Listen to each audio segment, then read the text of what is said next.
खबर बहुत बड़ी है दोस्तों। राहुल गांधी, जिन्हें 2 साल की सजा सुनाई गई थी मानहानि के मामले में, मोदी सरनेम के तौहीन के मामले में, उनकी सांसदी चली गई, उनका घर भी चला गया। उस मुद्दे को लेकर अब राहुल गांधी अपनी आखिरी उम्मीद सुप्रीम कोर्ट के सामने पहुंचे हैं और सुप्रीम कोर्ट में उनका मामला सुन रहा है ये शख्स, chief justice of India DY Chandrachud, जिनके कई फैसलों, जिनके कई बयानों से मोदी सरकार को मिर्ची लगी है। कई मुद्दों पर DY चंद्रचूड़ जो हैं वो मोदी सरकार को लगातार आईना दिखा रहे हैं और अब DY चंद्रचूड़ की अदालत के सामने राहुल गांधी पहुंचे। और आज की बड़ी खबर क्या है दोस्तों? बड़ी खबर यह है कि गुजरात सरकार और याचिकाकर्ता पूर्णेश मोदी को सुप्रीम कोर्ट ने नोटिस जारी किया है। बात यहां नहीं रुकती, अब इस मामले की सुनवाई 4 अगस्त को होगी। राहुल गांधी ने बहुत ही बारीकी से अपनी दलीलें तैयार की हैं और मैं चाहूंगा कि आप उन दलीलों को जरूर सुने कुछ देर बाद। मगर सबसे पहले दोस्तों, आपके स्क्रीन पर दरअसल ये खबर क्या है मैं आपको पढ़ के सुनाना चाहता हूं ताकि आप समझ जाएं कि हम किसकी बात कर रहे हैं। सुप्रीम कोर्ट ने गुजरात उच्च न्यायालय के आदेश को चुनौती देने वाली कांग्रेस नेता राहुल गांधी की याचिका पर गुजरात सरकार और अन्य को नोटिस जारी किया है, जिसमें आपराधिक मानहानि मामले में उनकी सजा पर रोक लगाने से इनकार कर दिया गया था। इस मामले में सूरत अदालत ने मोदी उपनाम टिप्पणी पर राहुल गांधी को 2 साल जेल की सजा सुनाई थी। मामले की सुनवाई अब 4 अगस्त को होगी। राहुल की ओर से पेश वकील अभिषेक मनु सिंघवी ने 18 जुलाई को मामले का उल्लेख किया था और याचिका पर तत्काल सुनवाई करने का अनुरोध किया था, जिसके बाद प्रधान न्यायाधीश DY चंद्रचूड़ की अगुवाई वाली पीठ याचिका पर सुनवाई के लिए सहमति हो गई। इससे पहले कि मैं आपको बतलाऊं कि राहुल गांधी अपने कौन से 5 अचूक दलीलें पेश करने वाले हैं सुप्रीम कोर्ट में, मैं आपसे कुछ सवाल पूछना चाहता हूं।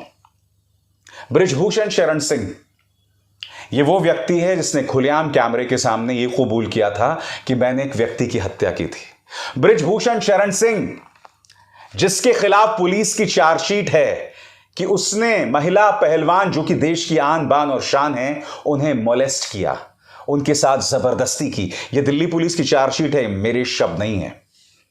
मगर बृजभूषण शरण सिंह अब भी संसद के अंदर हैं। राहुल गांधी जिसका सिर्फ यह गुनाह था कि वो मोदी सरकार को कटघरे में रखते हैं, बार बार कटघरे में रखते हैं, अहम मुद्दों पर चेतावनी देते हैं और वो अहम मुद्दे सही साबित हो जाते हैं, उस राहुल गांधी को आपने बाहर कर दिया।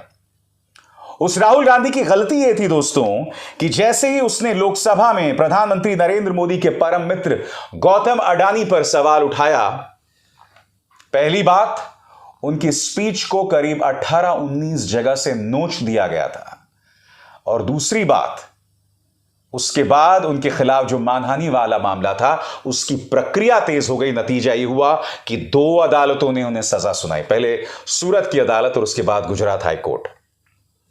और दोनों ही जजेस, एक जज माया कोडनानी के वकील थे और दूसरे जज अमित शाह के वकील थे। और मैं स्पष्ट कर दूं, मैंने ये जो जानकारी दी आपको, मैं बिल्कुल नहीं कह रहा हूं कि उनके वकील होने की वजह से कोर्ट के फैसले पर कोई फर्क पड़ा। अलबत्ता मैं आपको याद दिलाना चाहूंगा कि गुजरात हाई कोर्ट ने जब अपना फैसला सुनाया था तो उसमें क्या दिक्कत थी। वो वीर सावरकर की बात करने लग गए। उन्होंने कहा कि वीर सावरकर के रिश्तेदार ने राहुल गांधी के खिलाफ केस किया है। क्या उस केस में राहुल गांधी को सजा मिली? नहीं। तो ऐसे में जज साहब उसका जिक्र क्यों कर रहे थे? यह भी कहा गया कि राहुल गांधी सीरियल ऑफेंडर है, यह मामला दर्ज है, वो मामला दर्ज है, मगर इन किसी भी मामले में राहुल गांधी को सजा नहीं मिली। एक जज का काम होता है कि वो तथ्यों पर बात करे। राहुल गांधी ये तमाम बातें अपनी दलीलों में कहने वाले हैं। वो दलीलें क्या हैं? बस थोड़ा सा और इंतजार आपके सामने दोस्तों। मगर यकीन मानिए दोस्तों, एक ऐसा देश जहां बृजभूषण शरण सिंह संसद में बने रहते हैं, सैयद शहाबुद्दीन, अतीक अहमद, मुख्तार अंसारी, ये वो तमाम नाम हैं जिन्हें डिस्क्वालिफाई नहीं किया गया था दोस्तों। संसद में इन्होंने अपनी सांसदी पूरी की। कोई जेल में है, किसे गोली मार दिया गया, वो एक मुद्दा अलग है। कोई तिहाड़ जेल में किसी की मौत हो गई, मगर असल बात यह है कि इन्होंने अपनी सांसदी पूरी की और इन पर किसी अदालत, किसी पुलिस ने सवाल नहीं उठाए। उन्हें गिरफ्तार किया गया मगर अन्य मामलों में। बहरहाल, अब आपके जहन में वो उत्सुकता होगी कि सुप्रीम कोर्ट के सामने राहुल गांधी क्या दलील पेश करने वाले हैं। न्यूज क्लिक के लिए मैंने एक कार्यक्रम किया था दोस्तों, मैं चाहूंगा आप ध्यान से सुने कि वो क्या दलील है और आप खुद मन बनाइए कि क्या राहुल गांधी सुप्रीम कोर्ट में सफल होने वाले हैं। सुनिए आपके पूरे स्क्रीन पर। राहुल गांधी ने कहा है, मोदी एक अपरिभाषित अनाकार समूह। अपनी दलील में राहुल गांधी कहते हैं कि आईपीसी की धारा 499/500 के तहत मानहानि का अपराध केवल एक परिभाषित समूह के मामले में लगता है, यानी कि जो डिफाइन किया गया है, जिसके बारे में पता चला हो, जो फोकस्ड हो, मगर यह परिभाषित नहीं है, अनाकार है।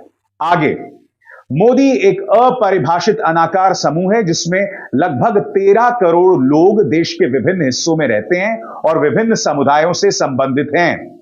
ऐसे में आईपीसी की धारा 499 के तहत मोदी शब्द व्यक्तियों के संघ या संग्रह की किसी भी श्रेणी में नहीं आता।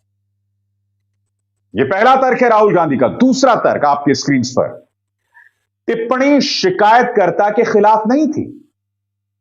राहुल गांधी साफ तौर पर कह रहे हैं, शिकायतकर्ता हैं पूर्णेश मोदी।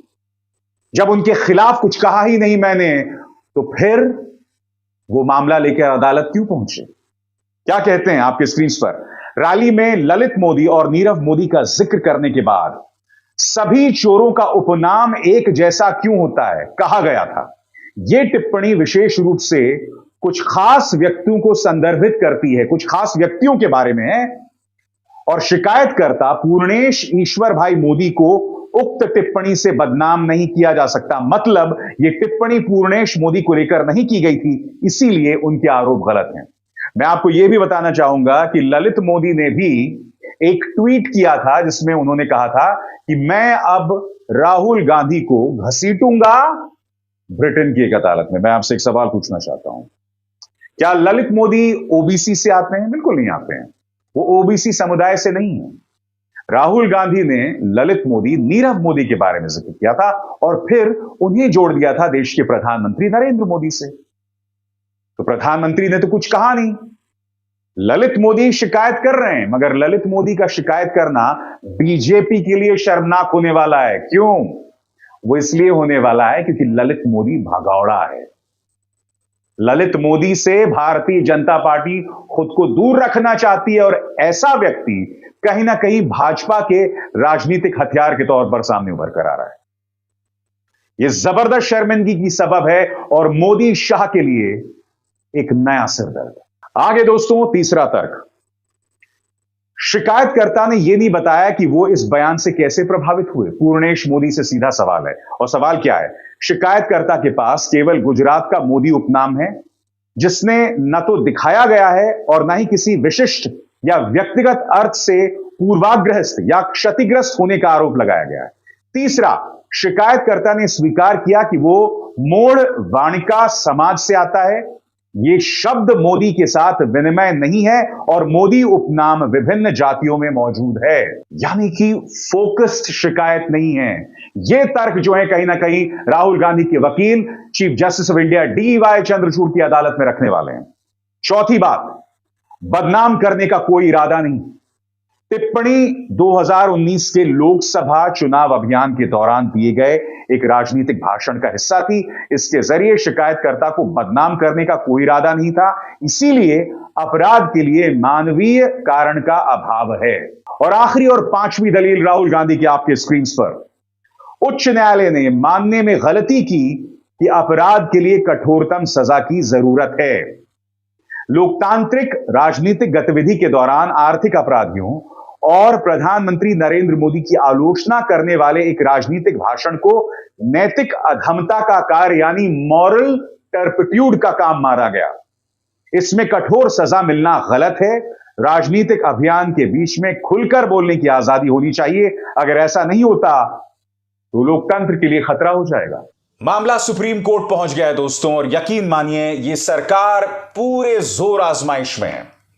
वो चाहते हैं कि राहुल गांधी का करियर खत्म हो जाए, क्योंकि राहुल गांधी दो लोगों के लिए असहज बन रहे हैं। पहला, आरएसएस। राहुल गांधी वो शख्स हैं जो अपने परदादा के बाद कांग्रेस के वो पहले नेता हैं जो लगातार कट्टरवादी हिंदुत्व पर हमला बोलते रहे, आरएसएस पर हमला बोलते रहे। इतने हमलावर तो उनकी दादी या उनके पिता भी नहीं थे। उल्टा उनकी दादी और पिता दोनों पर यह आरोप लगा कि उन्होंने आरएसएस के साथ समझौता भी किया कई मुद्दों पर।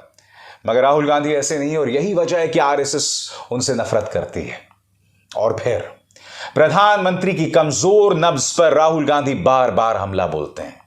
इस वक्त मौजूदा भारत में, मौजूदा राजनीति में कोई भी ऐसा नेता नहीं है जो बगैर लाग लपेट के इस कदर हमला बोलता है।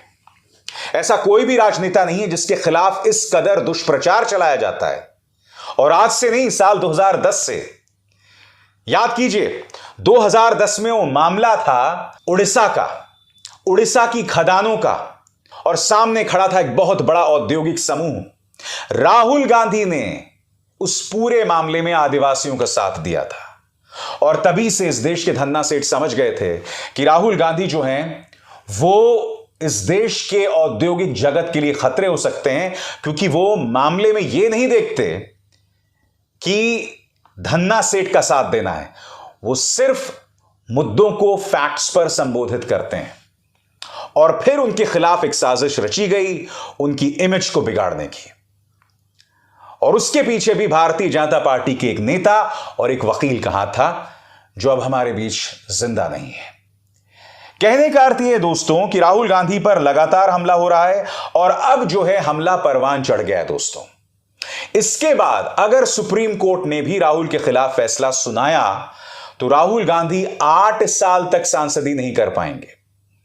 हालांकि उन्होंने स्पष्ट कर दिया है, उन्होंने कहा था कि मुझे कोई परवाह नहीं है। याद है आपने उन्होंने क्या कहा था?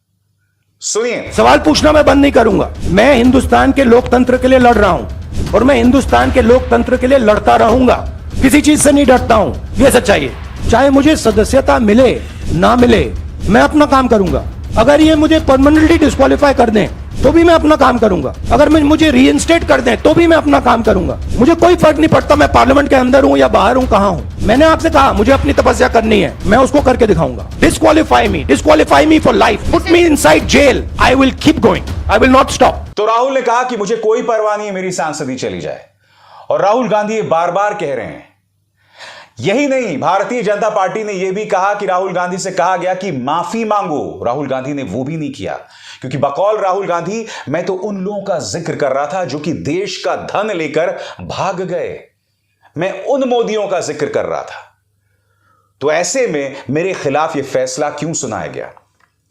दोस्तों, अगर सुप्रीम कोर्ट में वाकई राहुल गांधी जीत गए तो इससे करारा तमाचा मोदी सरकार के मुंह पर नहीं हो सकता, क्योंकि मोदी सरकार ने साम दाम दंड भेद से इस मुद्दे को पिछड़ी जाति की तौहीन वाला मुद्दा बनाया, जो नहीं बन सका।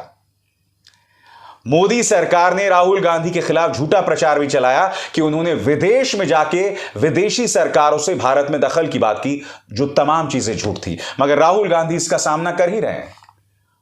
वो अपनी यात्रा शुरू करते हैं तो चाहे संबित पात्रा हो, अमित शाह हो या स्मृति ईरानी हो, उनके बारे में झूठ बोलते हैं, बार बार झूठ बोलते हैं, लगातार झूठ बोलते हैं। राहुल गांधी की चुनौती यह है, राहुल गांधी को भारतीय जनता पार्टी और आरएसएस ने अपना जानी दुश्मन मान लिया है। क्या यह आदमी राजनीतिक तौर पर बच पाएगा? सवाल यही है दोस्तों।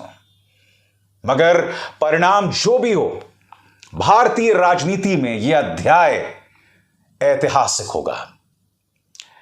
अभिसार शर्मा को दीजिए इजाजत। नमस्कार। स्वतंत्र और आजाद पत्रकारिता का समर्थन कीजिए, सच में मेरा साथी बनिए। बहुत आसान है दोस्तों, इस ज्वाइन बटन को दबाइए और आपके सामने आएंगे ये 3 विकल्प, इनमें से एक चुनिए और सच के इस सफर में मेरा साथी बनिए।